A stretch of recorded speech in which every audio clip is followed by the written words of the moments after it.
I said, Jay, I'll just tell you straight up like it is, man. Find your passion and let it kill you. That's what I did with boxing. And how the hell are you doing this morning? This is the Freedom Club podcast. I am your host, Curt Mercadante. Thank you so much for joining us today. And whether this is your first time listening or your 151st time listening, I'm so thankful you are here. And if you like what you hear, please do not hesitate to go and give us a positive rating and or review. Those are like currency to us, and they help us expand our reach with our message of freedom and fulfillment around the globe. And if you have any friends, family, colleagues you think would benefit from our message, and let's face it, everyone will, please don't hesitate to share our podcast, recommend it, and get them on the freedom train. Before we get started today, I want you to go to my website, curtmercadante.com. Go to the blog. You'll find a blog post in there about the Freedom Club Festival. Listen, if you're listening to this today, on the day this airs, there are still pre-sale tickets available for the Freedom Club Festival. It's November 8th here in Charleston, South Carolina at Founders Hall at historic Charlestown Landing. It's where the city of Charleston, this historic city, one of the most historic cities in the country, was actually founded.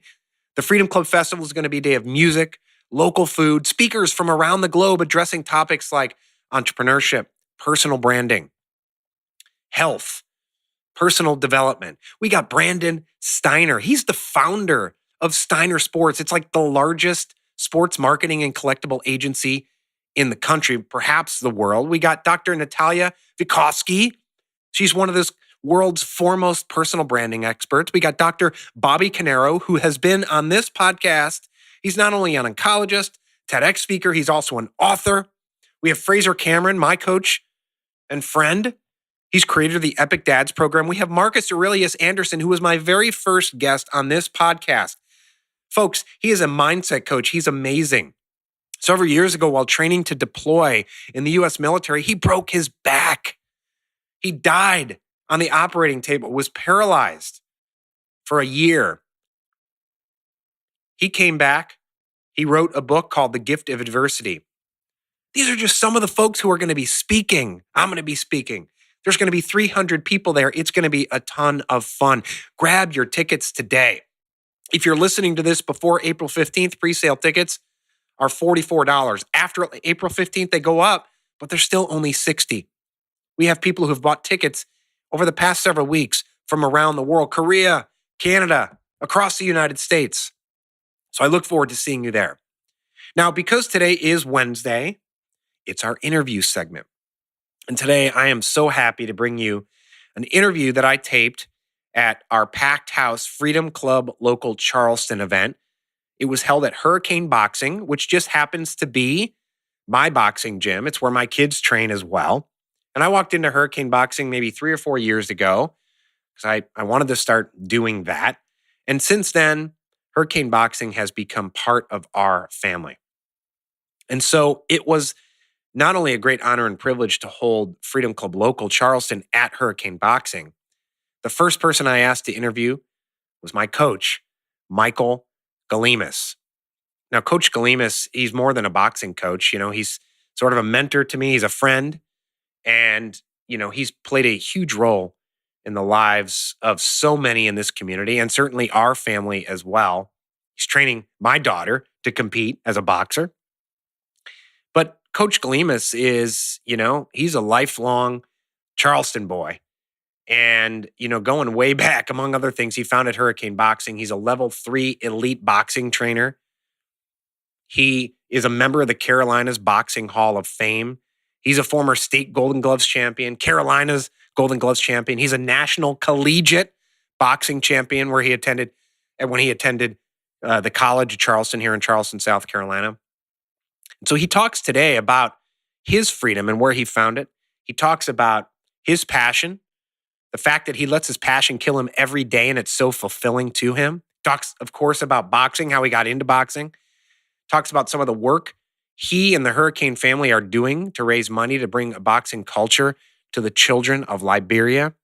All that and more in today's interview with my coach, Michael Golemis. I hope you enjoy it. Without further ado, here is my interview.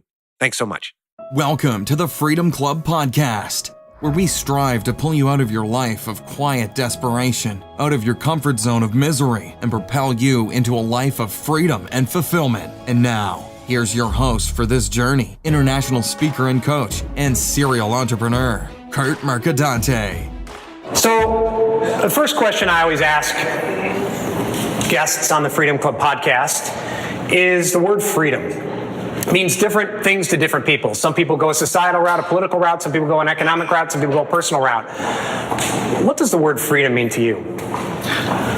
Well, when I think of the word freedom, right off the bat, I think of Richie Havens in Woodstock, singing about it. What I need my brother, what I need my mother, what I need my sister. Freedom, freedom. Over and over, he sang it, and it resonated with me. And it made me want to be free. And I found my freedom here in this life on this little gaseous ball circling the sun 365 days for a total of 1 year through spending it with people I want, when I want to, where I want to, doing what I want to. And I found that what I want to do is boxing. So, like Curt, I've had many businesses. I've had restaurants. I've had surf shops. I've had a wrecking business that I was in for over 40 years. And then finally, I took a little piece of paper and I wrote 6 things down that I was going to do. And the first one was box. And so, 18 years ago, in the year 2000, almost 19 now, I opened a boxing facility next door in the strip mall. I think it's where Bad Kitty is now. Yeah, you know how boxing is. Very seedy stuff. And from there, I was lucky enough to have Mr. Al Grobel, the owner of the facility, build me a 2,000 square foot facility behind the main strip mall and put me in there. And I outgrew that and moved over here 7 years ago, and here we are today. And so this is my freedom, this is my happy place. My first and foremost happy place, so much that I'm here 7 days a week, but I don't feel burdened by it. I feel just completely fulfilled by it because of all of the relationships I've built through boxing and teaching boxing and seeing people grow and seeing people become empowered through this wonderful game. And that's pretty much it. Thank you. For the record, I'm not familiar with Bad Kitty because I don't like cats, so I don't. That's Sparky. So, up on the wall, I forget if you're 8 or 9, but could you tell everyone who that's a picture of and what's going on the wall of the mural? Well, I was 8 years old then. Well, that's kind of how I got into boxing. In the summer of my 7th year, I lived over West Ashley by Charleston Landing, and my neighbors had their cousins come from Atlanta playing baseball in the front yard. It's a very long story, but it probably all happened in about 2 minutes. I tagged a guy out at third in my front yard in a pickup game of baseball. His name was Steve Timmerman. He was 10, I was 7. He was big, I was small. He was a redneck. I was just a low country kid. And I said, "You're out." He said, "I'm safe." I said, "No, man, you're out." Everybody else said, "You're out." He said, "No, I'm safe." I said, "No, you're out." He threw me in a ditch and beat me to a pulp, and literally. Thank God my mom was in the house. She came out and broke it up and ran him off and brought me in the house and cleaned me up. She said, "Boy, you need to learn how to defend yourself." And I said, "Yes, ma'am, I guess I do." She said, "Well, you're going to start boxing." This was in August. I got beat up. She said, "September, you're going to start boxing." I said, "No, I don't want to box." She said, "Well, you're going to box." That day came, that evening. She put me in the car. I kicked and screamed in the back seat the whole way. I know I probably looked horrible when I got there. She grabbed me, pulled me up, and I saw these boys going into the room, recreation center at St. Andrews Playground.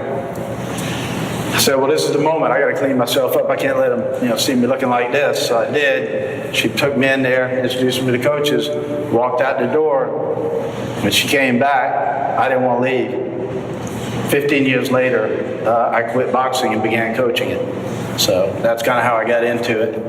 But it all came from getting my tail whipped and not liking it. You know, kind of reverse engineering that to today, you had a lot of fights, and you competed at Collegiate Charleston, right? Correct, yes. Can you tell us a little bit about your career and how many fights you had? Yeah. Well, I mean, it all started, when I was 8, and I used to fight 20 times a year at least, sometimes 4 days a week, and just back to back, and we used to like a traveling show. It's almost like a circus, really, if you want to know the truth. Throwing you up there in the ring, and you got all these people screaming and yelling, boo, kill them, hit them, hurt them, We're hearing this as 8, 9, 10, 11-year-old children, but we still nonetheless understood the authenticity of the sport and the genuineness of the sport, the oldest sport pretty much, I think, known to man. It's inscribed in the pyramids, so it goes back a ways, of course, but I fought out of St. Andrews Playground, and we had a fantastic team over there. There were 50 boys on our team at that time, and many dropped off through the years. I continued on, going through all the rigors of training and such. I was a state champion 10 times, and Carolina's Golden Gloves champion, state Golden Gloves champion, state champion, ABAS champion, national collegiate boxing champion at the College of Charleston. Which was all occurred by happenstance because I got lucky enough to get accepted over to the College of Charleston after I got kicked out of Carolina for selling weed, and came back. And Henry Nielsen, he was forming a boxing club at the College of Charleston, and because of that, I thought that was a good enough reason to try and go back. And so, on what was called back then the Youthful Offenders Act, I was able to get the money to attend my first semester back at the College of Charleston. And from there on, I got into the boxing program, continued with my studies, and eventually worked my way through the College of Charleston and made it through with a degree in physical education, which I'm using to this day right here in this place where we are today. But it was a great experience. I wouldn't trade it for the world. Boxing has forged my life. My relationships in boxing have forged my life. I have so many people that I come into contact with in the real world that see me and call me out just from my boxing. And I got to tell you, the people that has brought me to and the relationships that's helped me forge are just so dear to my heart, so deeply embedded in my heart that I wouldn't trade it for anything, not all the money in the world.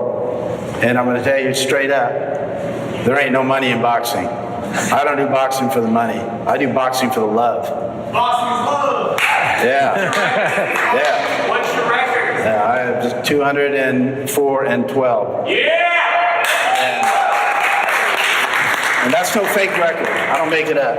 I'm not a guy that's sincere saying I was a Golden Gloves champion. Everybody I know is a Golden Gloves champion. Yeah, okay, right. You were a Golden Gloves champion. They weren't. So many people want to be titled that, but to actually earn it is really quite an accomplishment in my life, and I just cherish it. But that's pretty much that on that question. Yeah, thank you. So you mentioned the people that you come in contact with, and you're a Folly, James Island boy, right? That's correct. What do you love most about the Low Country? Man, y'all, I grew up here. Who grew up here? Okay, all right. Yeah, I got a lot of years here. I don't tell my age, but I got a lot of years here, y'all. This place has changed. There's so many things I love about this beautiful place, Charleston, South Carolina. I love the beaches. I love the inland waterways. I love the people. I love the geography. I love the history. I love the culture. I love the people. This is my place. I've traveled all over this country. I haven't traveled all over the world, but I've been to some beautiful places all over the world. This is the place. That's why I'm back here. I've been to California. I've been to Maine. I've been to Miami. I've been to Houston. I've been to Kansas City. I've been to Montana. I've been to Phoenix. I've lived in many places in this country. Charleston is it. Think anybody else has figured that out yet? Look at the road out there. I can't even take a left-hand turn. I take a right to go up to take a left. This place is packed. The biggest thing that I've had to do here as a local, as a native, a Charleston native, is adapt. I've had to adapt to the growth here. It used to be such that I could literally be driving down Folly Road and see 3 people going the other way honking their horns at me and waving with their arm out the window. That doesn't happen anymore. It used to be I could go out to a restaurant on Folly Beach and there'd be 20, 30 people I knew in there having dinner. Nah, that doesn't happen anymore. There's a whole new influx of demographics coming into Charleston, and we must embolden them. We must bring them in, and we must show them the love that Southerners have always shown people. It's called Southern hospitality. That's what we grew up with. It's part of our manners. It's part of our being. It's part of me. It's part of anybody that's ever grown up down here. And I don't know how many of y'all from here. I don't know how many of y'all have relocated here, but welcome. And man, you've just found a beautiful place to live. That's all I can tell you. Thank you. Yeah, as someone who moved here 6 years ago. Yeah. So you mentioned a lot of places you've been all throughout the United States, but one place you didn't mention is Liberia. Last year, you opened up Hurricane, the gym, to do an effort to bring the boxing culture to Liberia, teach these kids to box. Yes. A lot of people here don't know the Civil War in the 90s tore it apart. Right. You've done a lot of community service over the years. The Liberia piece, why was that particularly special to you? I just needed something else to do. Y'all, I don't know why I'm doing it. I do. Jay Scalzo, y'all gonna talk to him later. He's gonna talk to y'all. Jay came to me about 4 years ago, and he was a wreck. And a lot of people that come to boxing are a wreck. That's just the nature of the beast. So Jay came to me, and we got to be good friends. And he's here tonight.